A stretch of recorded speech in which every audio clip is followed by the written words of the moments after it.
नमस्कार, आप सभी का स्वागत करता हूं अपने YouTube चैनल सुरेंद्र सिंह बोरा में। साथियों, पूर्व की भांति ही आज भी आपके लिए महत्वपूर्ण वीडियो लाया हूं।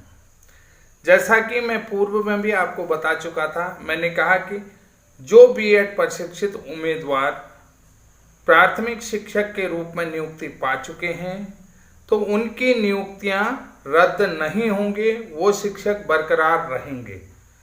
प्राथमिक विद्यालयों में कक्षा 1 से 5 तक के लिए उन शिक्षकों की बहाली यथावत रहेगी, यानी कि वो शिक्षक के रूप में बरकरार रहेंगे।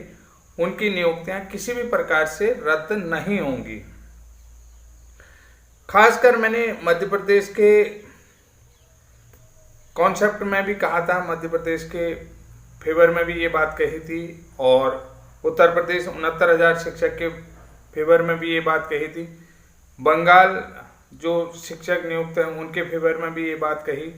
उसके अलावा बिहार में जो शिक्षक नियुक्त हैं उनके फेवर में भी कहा, और हिमाचल प्रदेश में जो शिक्षक नियुक्त हुए तो उनके फेवर में भी ये बातें मैंने कही थी।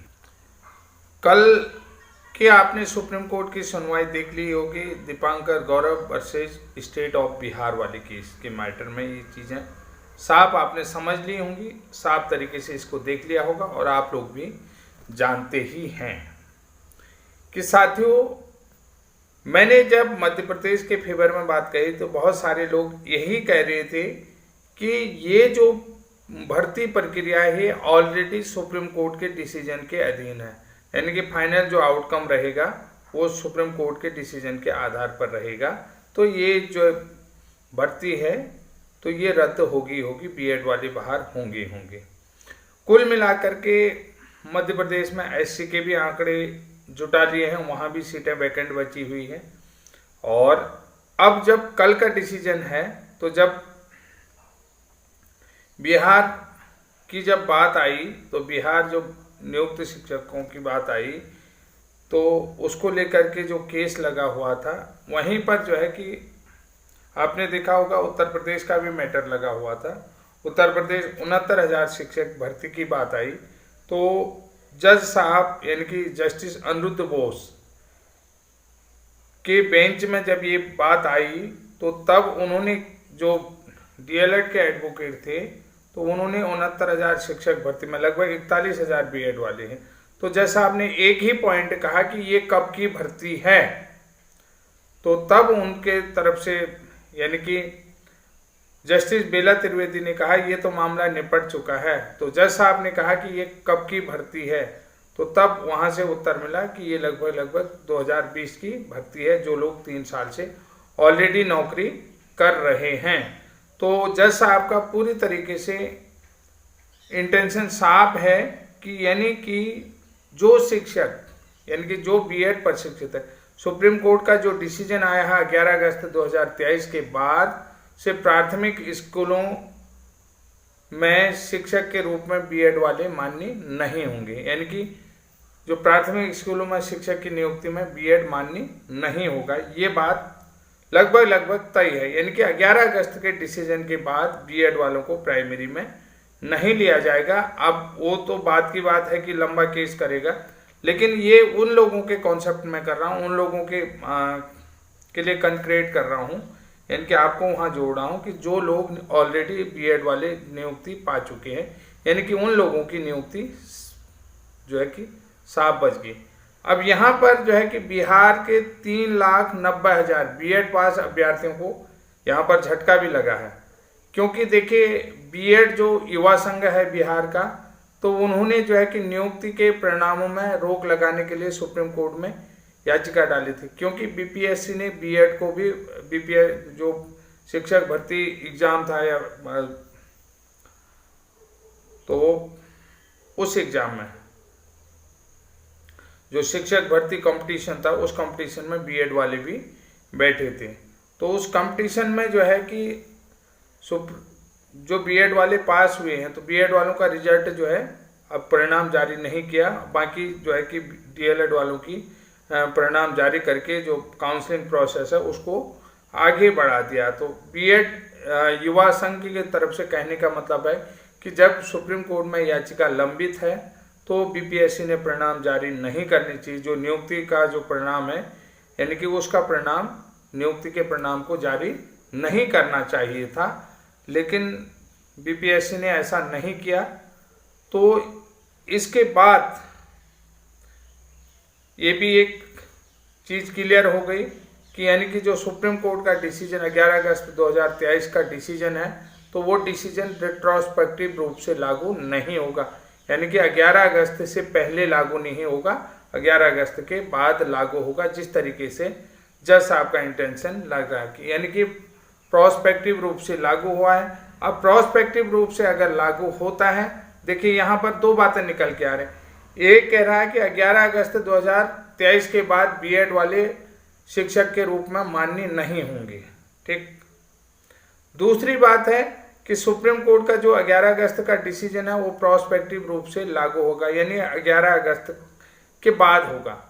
तो देखिए, जबकि अब बीपीएससी का जो लोगों ने, बीएड वालों ने एग्जाम दे रखा है वो 11 अगस्त से पहले दिया है, लेकिन जो डिसीजन आया, एप्लीकेशन फॉर्म भरे थे, यानी कि अप्लीकेबल हो चुके थे, लेकिन एग्जाम उसका बाद में हुआ है, यानी कि 11 अगस्त के डिसीजन के बाद बीपीएससी ने यहाँ पर गलती कर दी। कुल मिलाकर के गलती किसकी रही? अब बीपीएससी के। अगर बिहार सरकार जो है कि बीएड वालों को सपोर्ट करती तो निश्चित रूप से कल सुप्रीम कोर्ट में भी बीपीएससी वाले बीएड वाले जीतते, लेकिन सरकार ने जो है कि अपनी याचिका वापस ले ली।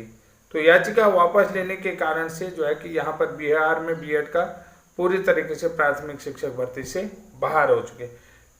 अब साथियों, कल यानी कि परसों 3 तारीख को एक बीएड से संबंधित बहुत महत्वपूर्ण केस सुप्रीम कोर्ट में लगा है। वही तय करेगा कि अब बिहार जो बीपीएससी भर्ती में बीएड वाले बैठे थे वो अंदर होंगे ये या बाहर।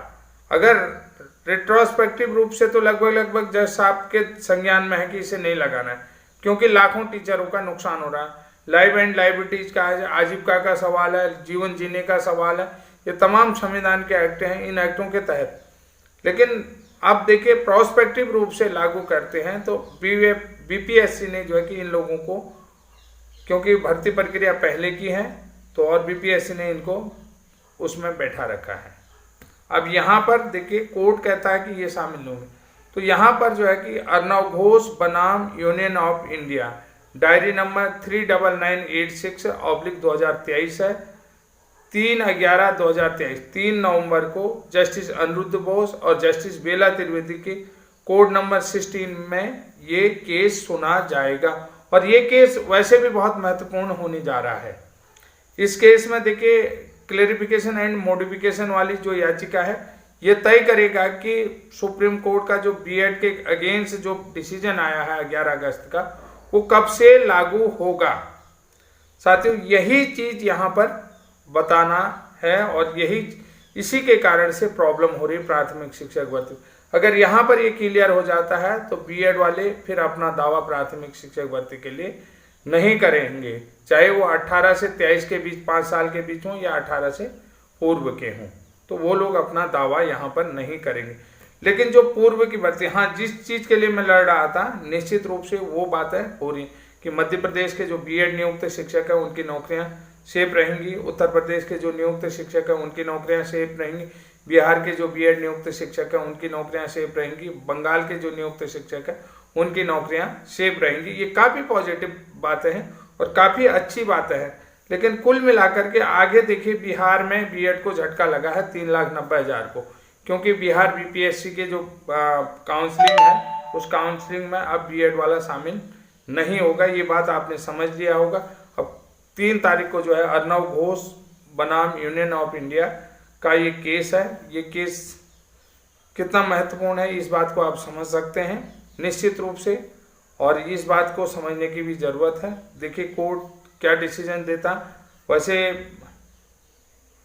जस्टिस अनिरुद्ध बोस के संज्ञान में इस बात का ध्यान तो रहेगा कि ये केस जो है कि रेट्रोस्पेक्टिव रूप से लागू करने पर काफ़ी नुकसान है और प्रोस्पेक्टिव रूप से लागू करने पर ये बिल्कुल सही दिशा पर जाएगा। ये बात मैं कई वीडियो के माध्यम से भी कह चुका हूँ। तो साथियों, आज के लिए इतना ही, तब तक के लिए जय हिंद, जय उत्तराखंड।